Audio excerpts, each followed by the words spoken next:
Alright, today I'm going to give you guys a detailed look at this Hot Toys Stormtrooper.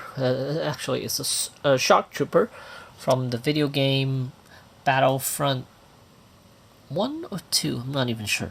But yeah, finally got my hands on this guy, and so I'll give you guys a look at it.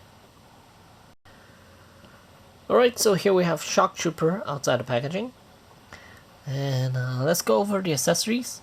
There are quite a few items that are already on him, but first we'll take a look at those hands. Focus. There we go. Pair of fists. Trigger hand. Relaxed hand. Another relaxed hand. And here's the other trigger hand. Then there's another relaxed hand. And there's the fist. And then he also comes with this long rifle, just right here. Let me take it off and put it down here so you guys can look at it. It's right here. And a working bipod. Really nice looking. And it has a flip up sight too. Focus in right there, this thing. And here it is when it's flipped up.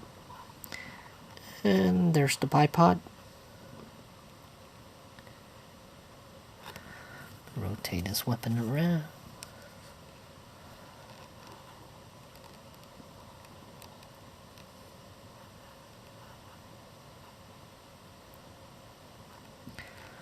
Really nice. And this figure also comes with the E11 blaster. I think that's what it is. Here it is sitting in the holster. And then there's the canister on his backside right there underneath the backpack right here.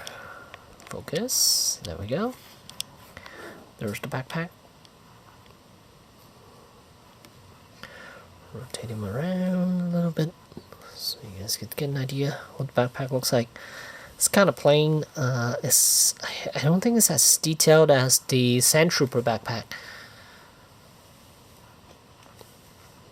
But we rotate him back up front so you guys can see the Shock Trooper.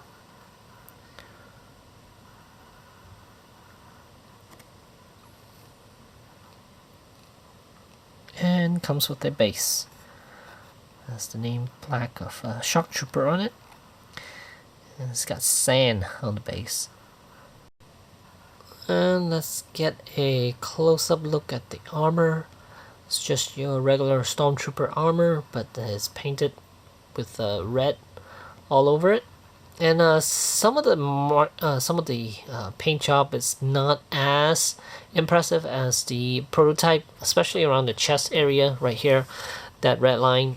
On the prototype it looks a lot better, but on the final product it's not as nice, because on the prototype it's a straight red line, but here it looks like it's just poorly slapped on, so it was painted by someone who has shaky hands. And same with these sections right here, these red stripes. They're painted kind of poorly. I know they're going for that weather look and stuff, but still, I mean, these aren't painted nicely. On the helmet, that strip does look kind of crappy too. They could have done it a little bit better. I mean, I know they're trying to portray that it is chipped away, but it doesn't look like it's chipped away. It looks like someone just had shaky hands when they were painting this helmet, especially towards the back. It looks really bad actually.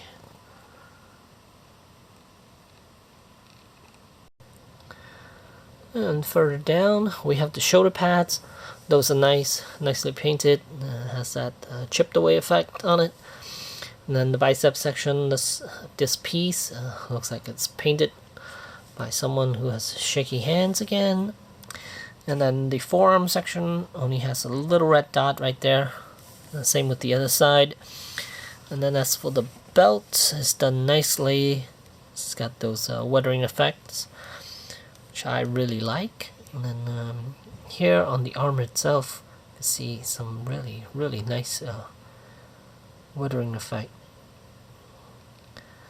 Then let's see for the thighs, not a whole lot, but still nicely weathered. Then the lower legs, also nicely done. And the feet, same thing, great job. So now look. Overall, I really like the look of this shock trooper. Red is my favorite color, so shock trooper is perfect for me because it has my favorite color and it is a stormtrooper, which is my favorite character from Star Wars.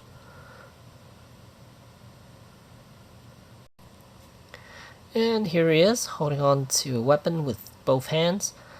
And really like this figure because it uses a thin undersuit, so it doesn't restrict range of motion at all. So he could definitely do a lot of poses without you having to worry that he's gonna break or the suit is gonna crack or anything like that, because the inner suit is just very thin cloth, it's just fabric.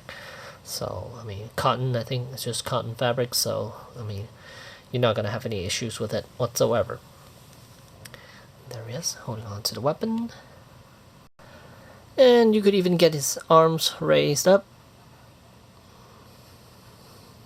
without any issues whatsoever. Shoulders are a little tight. I think that's just the joint situation, but overall, he could do whatever poses you require it to do. I think he's very capable of doing it for someone who's wearing an armor. So keep that in mind, because there are some restrictions due to the armor pieces. So I mean, you won't expect him to do extreme dynamic poses, stuff like that, but still, anything you could probably think of, he should be able to achieve it. And one thing I didn't like is this backpack. Here you see the only thing that's holding on to this backpack are these two straps that he has on. It would have been nice if the backpack has magnets and on the armor backside, so it could actually be stable. That's on him instead of using just these two thin straps to hold the backpack in place. And it looks like the backpack doesn't fit him properly. You can see a huge gap behind here.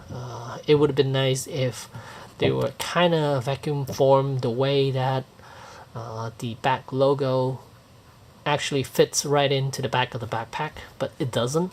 So it's kind of weird that he did it this way. I mean, for them, they could have just done it nicely and attach on there without any gaps or whatsoever, but they didn't take the liberty of doing that. A little disappointing about that. And here's a close-up of the undersuit. You can clearly see that it is a cotton-like material, and again, it doesn't restrict articulation at all. And these shoulder pads are attached independently from the chest plate, because I know some of the older figures, they use this system where there's a piece of plastic that attaches the chest plate with the shoulder pieces. This one doesn't. The shoulder pieces are actually attached, let's see, using a elastic piece that runs all the way around, all the way across to the other shoulder pad, and it's looped on through his arms. So that's why it's on there, so it doesn't restrict articulation at all. And here's a little comparison between two stormtroopers, well, shock trooper and a stormtrooper. The shock trooper is from the video game, and the stormtrooper is actually from Rogue One, so that's why the helmet is different. And personally, I like the Rogue One helmet a little bit more. Here's what I was talking about the shoulder pad. See, you can see this one, there's a little strip of plastic underneath the shoulder pad. You can see this particular one, it's attached to the chest piece. I don't know why they did it that way, because it does restrict range of motion a little bit. Because when you raise his arm like about 90 degrees, then this shoulder pad will not actually be attached to the arm. Instead, it will just be flopping towards the back side a little bit. But with this one, since the shoulder pads are separate from the chest piece, you could rotate the arm however you want, and the shoulder pad is gonna stay with the arm. So that's actually nicer than what they did recently with the Stormtrooper. So yeah, there's the two focus, and height-wise, they're very similar. The Stormtroopers usually pretty much the same. Yeah, and there it is. So at the end of the day, I do highly recommend this figure. Great articulation, paint job, a little bit not I was hoping for, especially around the chest section and the top of the helmet. Those are the two main parts that I was not happy with, but overall it's a great looking figure, and I do recommend this quite a lot because it is a Stormtrooper, and again, Stormtrooper is my favorite and red is my favorite, so this fits all the criteria for a good figure, for me at least. So yeah, I was able to get this retail, which I'm happy about. Got it off BBTS. I think they still have it on their site. So if you're still looking for one, you could get it there. Over on eBay, I think they might be a little higher. I'm not sure. I haven't really been checking eBay for this guy. When I saw it on BBTS, I was so happy that I just went and bought it. So yeah, retail, so I'm okay with it. Might be a little cheaper, I'm not sure. It might be a little higher, I'm not sure, off eBay, but oh well. I think it is sold out from Sideshow's website, so I'm not gonna be able to get there, so won't get any reward points with that. But still, happy with this figure. And yeah, there you go. There's the Shock Trooper from Hot Toys. Thanks for watching.